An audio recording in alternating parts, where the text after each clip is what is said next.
Look, I don't know if this is going to make any sense. I'm just trying to process it all.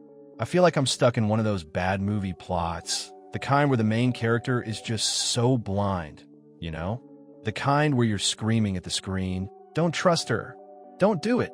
And I can't believe this actually happened to me.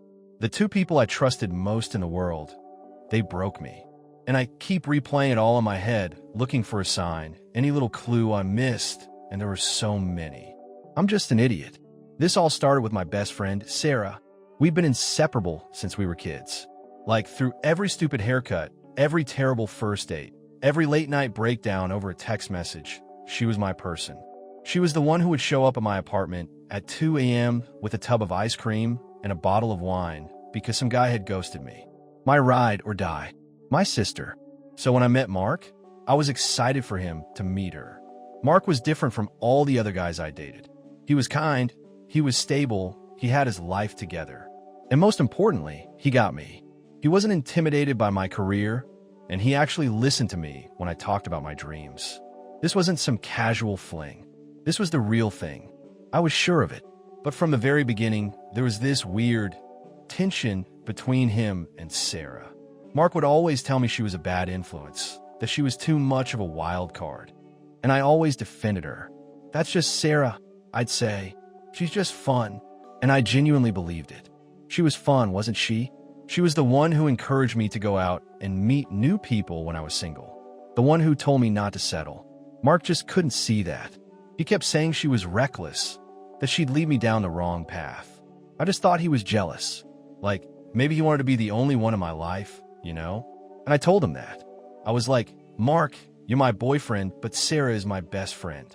You're not trying to make me choose between you, are you?" And he'd back off, but I could see it in his eyes. He still didn't trust her. I spent months trying to bridge that gap. I'd plan dinners where they could hang out. I'd tell him stories about her, trying to make her more human to him, less of a threat. Nothing worked. She would make some sarcastic comment, and he would shut down. He would try to give me advice, and she would roll her eyes. It was exhausting. So, eventually, I just stopped trying to force it. I had my time with Mark, and I had my time with Sarah. I figured, hey, they don't have to be best friends. It's fine. We can all just coexist. But then, things started to change with Mark. It was so subtle at first, I almost didn't notice. The late-night texts became less frequent.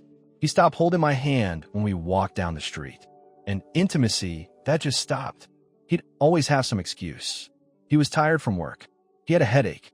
I was trying to be understanding, but after a few weeks, it was weird. I started to feel like I was talking to a stranger. He was there, but he wasn't there. I remember one night, we were watching a movie on the couch, and I leaned in to kiss him. He just turned his head, like he literally pulled away. He just said, "I'm not feeling well." And that was it. No kiss, no hug, nothing. I went to bed that night feeling so confused, so empty. The next morning, I couldn't stand it anymore. I called Sarah. "What's going on with Mark?" I asked her. "I feel like he's pulling away from me, and I don't know why. I don't know what to do." And she gave me the exact advice I needed to hear. She was on my side. She was my person. She told me, "He's not good enough for you. You deserve someone who's going to love you every single day, not someone who's going to make you feel like you have to beg for their attention. You need to break up with him. He's not worth it." I felt this wave of relief wash over me. It was like she was giving me permission to feel what I was feeling, to be angry about the way he was treating me. And it all made sense, you know? I've been trying so hard to fix things, to make him love me again, but maybe he just didn't, and maybe I was too good for that. Maybe she was right. So I did it. I ended it. I remember the words coming out of my mouth, and they felt so final, so heavy. I said, "Mark, I don't think this is working anymore. I can't do this anymore." He didn't even argue. He just looked at me with this, I don't know, this sort of vacant, sad expression, and said, "Okay." And that was it. We were over. I was heartbroken, of course. But I had Sarah. She was there for me, just like she always was. We spent the next few weeks together, going out, talking about Mark, talking about how I was going to move on. She made me laugh. She reminded me of all the things that made me me. She was my rock, my best friend. And then I saw it.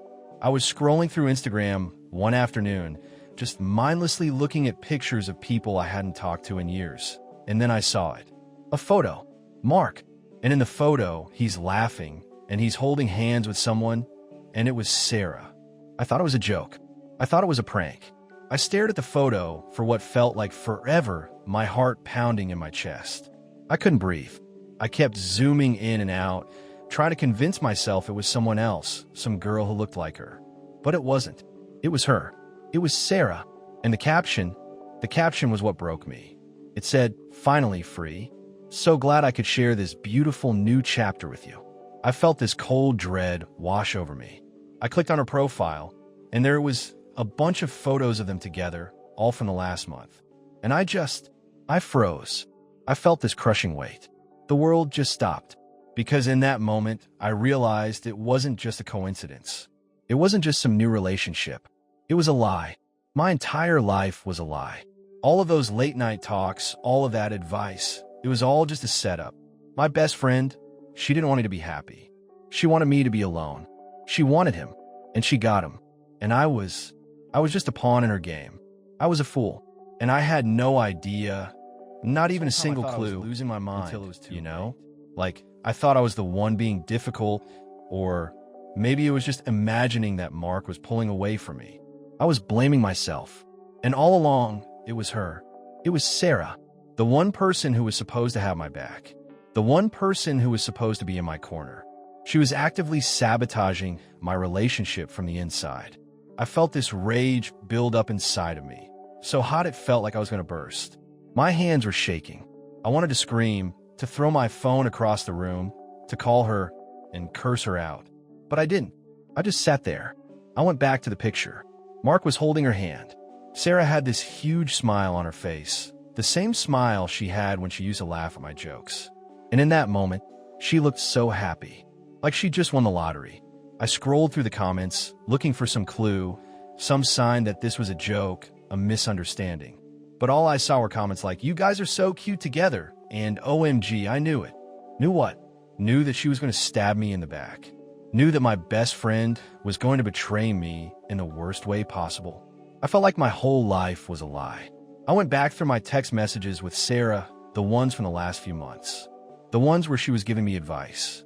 It was all there. "He's not worth it. You can do so much better. You're so strong. You don't need him." Every single word was a lie.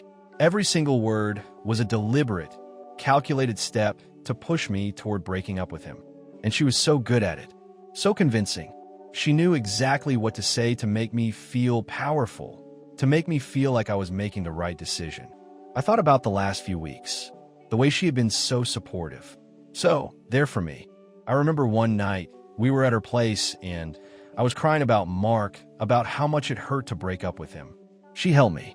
She told me I was so brave for doing what I did. She was literally comforting me while she was secretly dating him. It's so disgusting. And then the pieces started to click into place. All those times Mark would talk to me about Sarah being a wild card, about her being a bad influence. I always thought he was just being protective, being a typical jealous boyfriend. But he wasn't. He was trying to warn me. He was trying to tell me that she wasn't who I thought she was. And I didn't listen. I was so loyal to her that I was completely blind to her true nature. So I decided to confront them, but not just by calling them up and screaming. I wanted to see their faces. I wanted to watch their reactions. So I sent a text to Sarah and a separate one to Mark. The same one. "We need to talk. Both of you. Meet me at the coffee shop we always go to." Now, I didn't wait for a response. I just got up, threw on a hoodie, and walked there. I got there first, sat down at a table in the back, and just waited. Every minute felt like an hour. I was replaying everything in my head. All the laughs, all the secrets we shared, all the promises we made. I felt this huge wave of sadness wash over me. It was like I was grieving not just the loss of a relationship, but the loss of a friendship. A friendship I thought was real. Then I saw them. They walked in together, side by side. Sarah was holding a takeout cup. Her hair was a mess, and she looked nervous. Mark looked, I don't know, he looked tired, like he hadn't slept. When they saw me, they both froze for a second. Sarah was the first to speak. "I got your text. What's going on?" she asked, her voice a little shaky. I just stared at them. I felt this anger welling up inside me again. I took a deep breath and I said, I think you guys know. And I just held my phone up with the Instagram photo still on the screen. Sarah's face went pale. The color just drained from it. She looked at Mark, then back at me. Mark just stared at the table, his eyes fixed on some invisible point in the wood. I don't know what you're talking about, Sarah said, but her voice was a whisper. It was a terrible lie. Don't, I said. Don't even try. The pictures are all over Instagram. You guys have been dating for a month. A month? How long were you doing this behind my back? How long were you planning this? Sarah started to cry. Fake tears. They felt so fake. I didn't believe them for a second. It's not what you think, she said, her voice cracking. It just happened. We didn't mean for it to. You didn't mean for it to? I asked, my voice rising. You told me to break up with him. You gave me advice. You comforted me when I was crying, all while you were hooking up with him. Did you think I was stupid? Did you think I would never find out? She shook her head, still crying. I'm sorry. I'm so sorry. Sorry for what? For getting caught?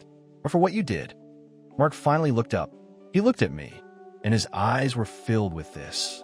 I don't know, this kind of broken sadness. And he said, I'm sorry. It's my fault. I messed up. I never meant to hurt you. And that was the final piece of the puzzle. It was his fault. Was he the one who told me to break up with him? Was he the one who was pushing me away?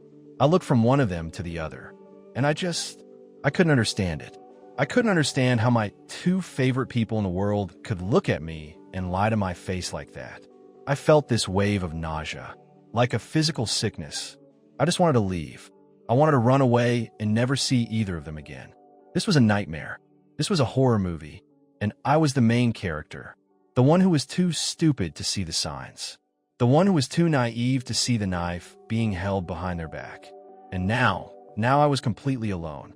I had no idea what was going to happen next, but I knew, right then and there, that my life was in this coffee shop, and the silence is deafening. I'm staring at them, and they're both just shrinking. Sarah is crying, but it's a silent, heaving kind of cry. Mark is just looking down at the table, like he's afraid to make eye contact with me.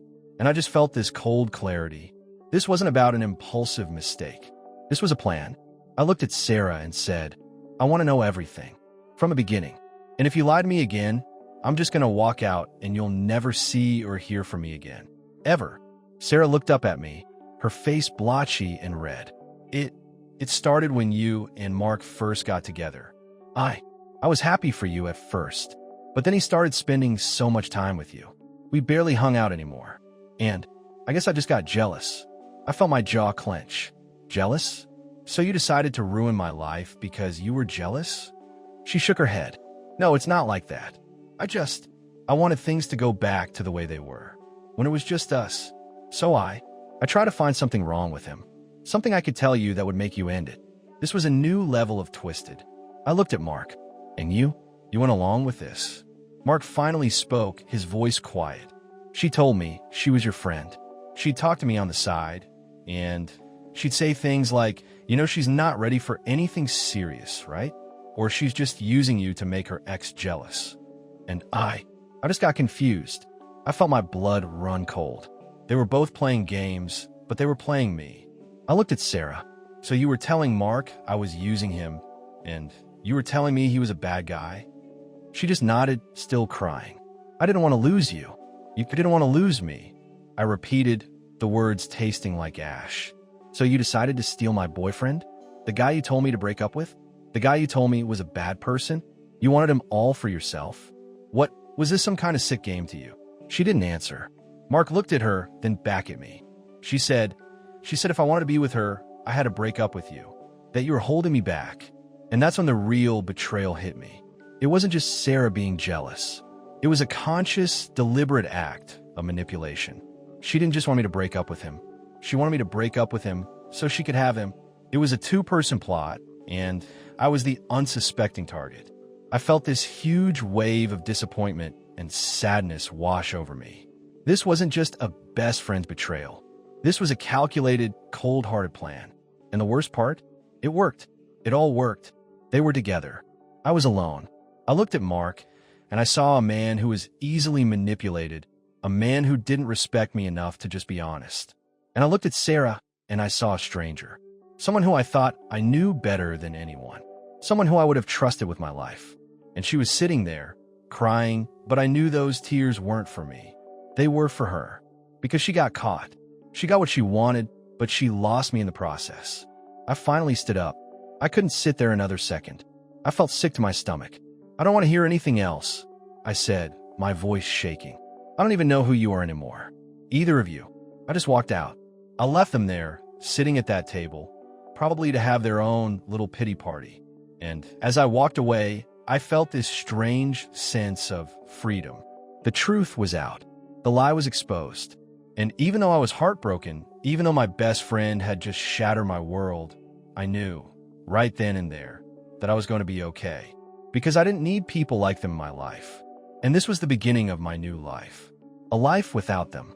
A life where I could finally start. I just kept walking. I didn't have a destination. I just needed to put as much distance between myself and that moment as I could. My phone was blowing up. Texts from Sarah, texts from Mark. I didn't even read them. I just put my phone on silent and shoved it in my pocket.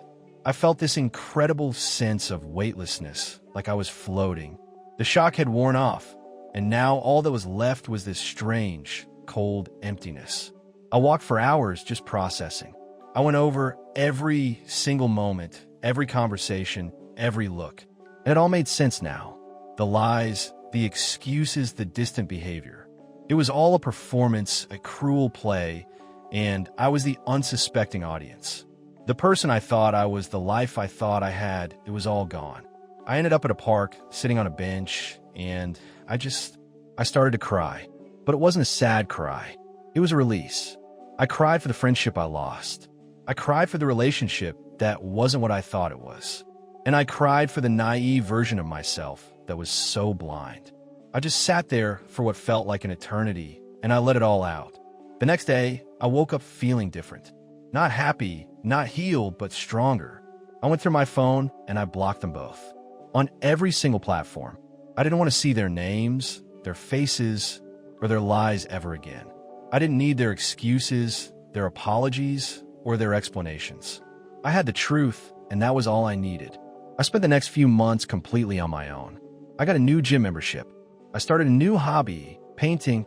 I went on a trip by myself to clear my head. I focused on me. It was hard, you know?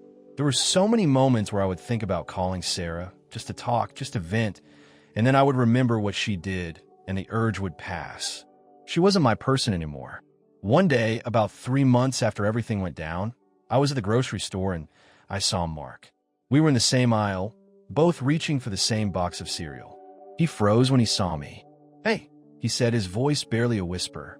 "Hey," I replied, my voice flat. "How have you been?" he asked. "Good," I said. "How have you and Sarah been?" He flinched. "We're not together anymore." And that was it. That's all he said. No more details. No explanation. And I didn't ask for one. I just nodded, took the cereal box, and walked away. I didn't feel any satisfaction. No joy. Just a vague sense of sadness. Because in the end, they both lost. They lost each other, and they lost me. A few weeks later, I got a text from a mutual friend. It was a long message about how Sarah was so miserable, and how she missed me, and how she was so sorry for everything. My friend was asking me to give her a second chance. I just replied, "Some things can't be fixed." And I meant it. I'm not going to lie and say it was easy. The betrayal still hurts. I still have a hard time trusting people. But I'm moving forward. I'm focusing on my career, on my friendships with people who are actually loyal, and on building a life for myself that's based on truth and honesty. And I finally realized the lesson in all of this. The best revenge isn't some dramatic, elaborate plot. It's living your life so well that the people who hurt you become irrelevant. And that's exactly what I'm doing.